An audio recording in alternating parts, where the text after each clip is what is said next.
ਕਿਹੋ ਜਿਹਾ ਲੱਗਾ ਤੁਹਾਨੂੰ ਮਟਨ ਯਖਨੀ ਪੁਲਾਓ ਸਾਡੇ ਗਾਉਂ ਦਾ ਮਜ਼ੇਦਾਰ। ਉਮੀਦ ਹੈ ਤੁਹਾਨੂੰ ਸਾਡੀ ਵੀਡੀਓ ਸਾਡਾ ਅੰਦਾਜ਼ ਮਾਹੌਲ ਪਸੰਦ ਆਏਗਾ। ਹਰ ਵੀਡੀਓ ਨੂੰ ਆਖਿਰ ਤੱਕ ਜ਼ਰੂਰ ਵੇਖਿਆ ਕੀਤਾ ਕਰੋ। ਅਸੀਂ ਚੱਲਨੇ ਅਗਲੇ ਸਟੈਪ ਦੀ ਤਰफ। बाकी मुहब्बत का शुक्रिया। रहीम अस्सलाम वालेकुम। उम्मीद करो तो सारे ठीक हो। तो अपना भाई मोहम्मद बिलाल साहब तो खिदमत हाजिर है। अल्लाह के फजल करम और शुक्र के नाल उम्मीद करा तो सारे ठीक हो। अज असी तैयार करेंगे पे मटन यखनी पुलाव अपने गाँव के देहाती देसी लाइफ के नाल शेयर किया जाएगा। तो बिना टाइम वेस्ट के असी चलने हैं वीडियो। अगर तुहानू पता है गोश्त असी उबाल के रखे हुए मटन का। उस तो बाद साडे कोल सब्ज़ मिर्चा ने एक प्याला प्याज़ा का। उस तो बाद कच्ची बनास्पति साबित 1.5 किलो चावल है। उस तो बाद टमाटर सब्ज़ मिर्च थोम ते अदरक का जिवें दा असीं पेस्ट बना के वो प्याले च रखिया। नाल साडे कोल एक बाल्टी है, उहदे लीटर पूरा यखनी का पानी है पिया। उस तो बाद घ्यो वाली बाल्टी है पे ते खूबसूरत पतीला पिया। तो हुण असीं अग भी नाल लगदे बलेंदे पे हैं। ये चेक कर लो जी, घ्यो साडा गर्म होवन लग गया। हुण विच वसल जांदे पे। बिस्मिल्लाहिर्रहमानिर्रहीम। अल्हम्दुलिल्लाह जी वसले मेरे पा दिते ने। वसलों को असीं रोस्ट करेंगे, बोनी चंगी देने तो वत तुहानू विखाने। और इतनी यादगार रेसिपी साबित होगी इंशाअल्लाह तुहानू मज़ा जी। वसल साडे रोस्ट हो चुके हैं, भुज चुके हैं। बहुत ही खूबसूरत इहदी लुक नज़र आती पई है। हुण असीं इहदे विच पावांगे वो जिहड़ा पेस्ट बना के रखे हुए। ये चेक कर लो बिस्मिल्लाहिर्रहमानिर्रहीम। ये पेस्ट असीं हुणे इहदे विच पा दिता। हुण जिहड़ी अगला तरीकाकार है वो है इन्हूं थोड़ा जिहा मिक्स करेंगे पे। ये चेक कर लो।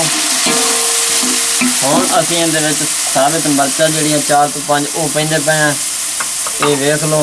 हुण इहदी चंगी विच भुनी दिंदे तो वध तुहानू भी खाइने। अल्हम्दुलिल्लाह जी अच्छी तरह मिक्सिंग हो चुकी है, ग्रेवी चंगी विच बन गई है।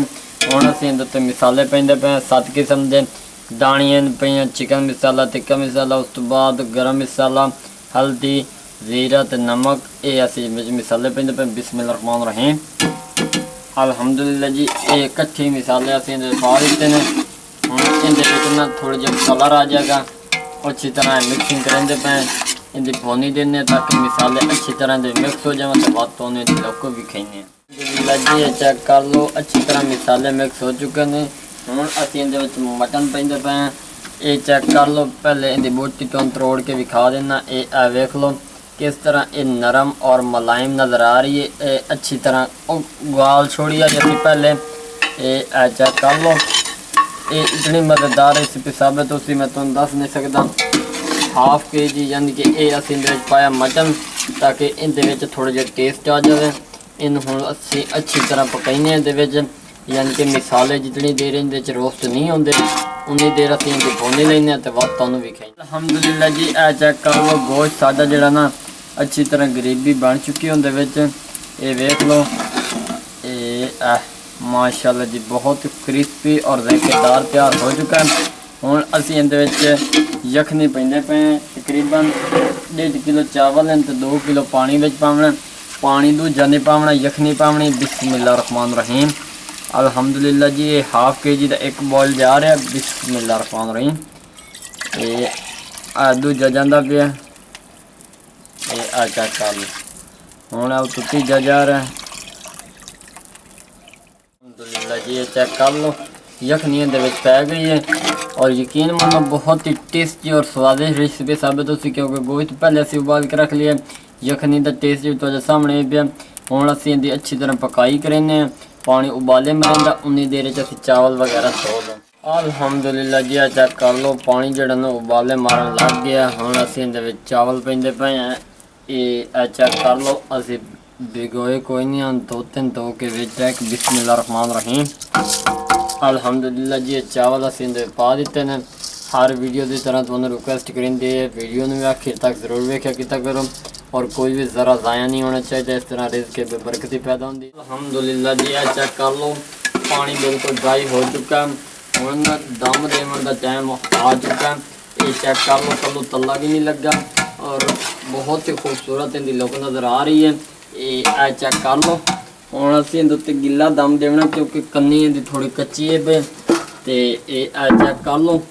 अल्हम्दुलिल्लाह जी इहदे उत्ते दम दे दिता है। 15 तो 20 मिनट का स्टे देने। उस तो बाद तुहानू इहदी असल कंडीशन विखावांगे। कि मटन यखनी पुलाव किस तरह तैयार होया की टेस्ट A to Z ਤੁਹਾਡੇ ਕੋਈ ਸ਼ੇਅਰ ਕਰ ਲਾ ਵੀਵਰ। ਜਿਵੇਂ ਕਿ ਤੁਹਾਨੂੰ ਪਤਾ 20 ਮਿੰਟ ਗੁਜ਼ਰ ਚੁੱਕੇ ਨੇ। ਯਖਨੀ ਮਟਨ ਪੁਲਾव ਤੁਹਾਨੂੰ ਜਿਵੇਂ ਦੱਸਿਆ ਉਹ ਤਿਆਰ ਹੋ ਚੁੱਕਾ ਫਾਈਨਲੀ। ਹੁਣ ਉਤਾਰਦੇ ਪਏ ਬਿਸਮਿल्लाहिर्रहमानिर्रहीम। अल्हम्दुलिल्लाह जी ਅਸੀਂ ਆ ਤੁਠਾ ਲਹਾ ਦਿੱਤਾ। ਇਹਦੀ ਖੂਬਸੂਰਤੀ ਚੈੱਕ ਕਰ ਲਓ ਕਿਤਨੀ ਪਿਆਰੀ ਨਜ਼ਰ ਆ ਰਹੀ ਹੈ।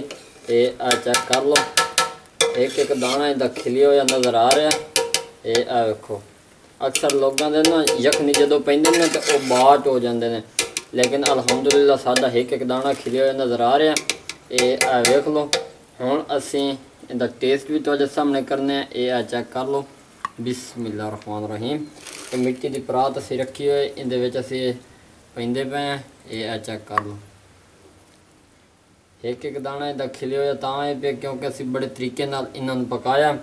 तुसी भी इसी तरह पकाओगे तो इंशाल्लाह तुहानूं मज़ा आएगा। अल्हम्दुलिल्लाह जी फैनली तैयार हो चुका है मटन यखनी पुलाव वेली स्टाइल दे नाल। हुण असीं इहदा टेस्ट करेंदे पे बिस्मिल्लाहिर्रहमानिर्रहीम।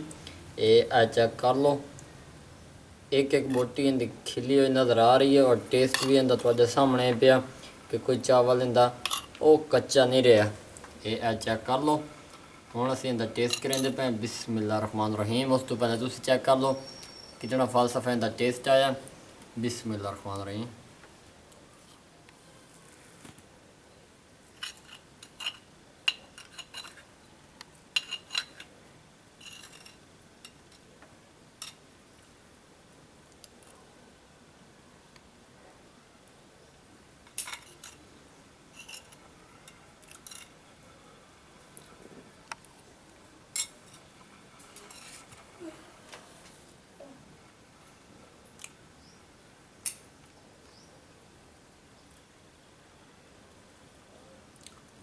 अल्हम्दुलिल्लाह जी अल्लाह के फजल करम और शुक्र के नाल उम्मीद करना तुहानूं ये रेसिपी पसंद आएगी। यखनी मटन पुलाव विली स्टाइल के नाल गाँव के बहुत ही मुनफरिद अंदाजे तैयार किया गया। उम्मीद है तुहानूं साडा अंदाज माहौल लहजे पसंद आएगा। अगर पसंद आ जाए तो बिलाल विलेज फूड को सब्सक्राइब ज़रूर कर देना। अपना ढेर सारा ख्याल रखना। एक नई वीडियो में मुलाकात होगी। अल्लाह हाफिज़।